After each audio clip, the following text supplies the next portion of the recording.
Can Stern staffers be replaced by computers? After all, robots don't mumble or get the shakes. No more bullshit. This is a Howard 100 News Brief. I am Mike Hambrick Model 2.0. Computers and robots are replacing workers in factories across the world. But what about Stern staffers? Could JD or Saul or even Fred be replaced by artificial intelligence? We sent Brett Larson to find out. It's Howard 100 News in Depth.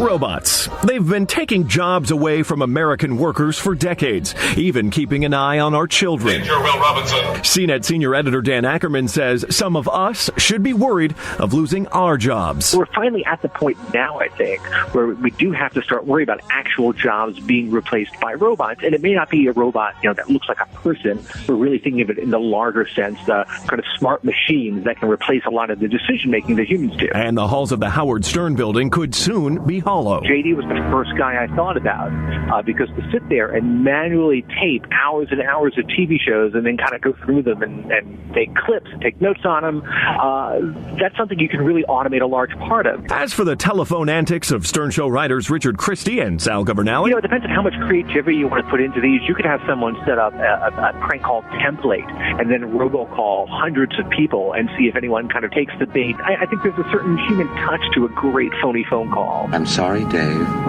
I'm afraid I can't do that. And the person who should worry the most. The guy I'm really most concerned about is probably Ronnie. Because if you think about it, self-driving cars, even a few years ago, sounded like science fiction. They're on the road today. They're doing a lot of experiments on the actual roads, and someday we're going to be there.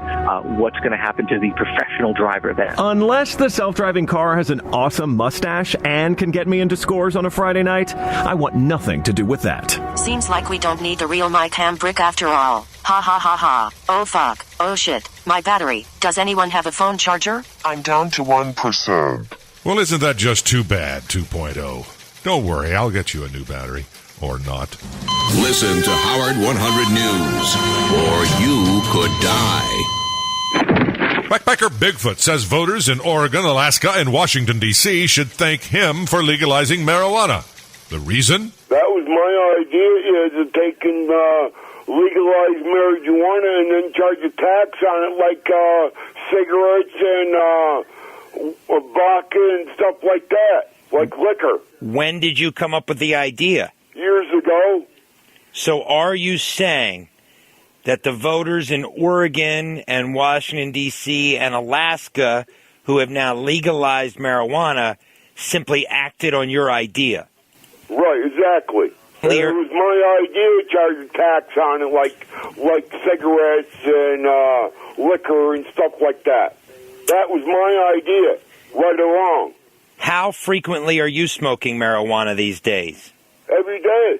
There's not a day I go without it. Another Howard 100 News brief at the top of the hour, or as close as we can get. Howard 100.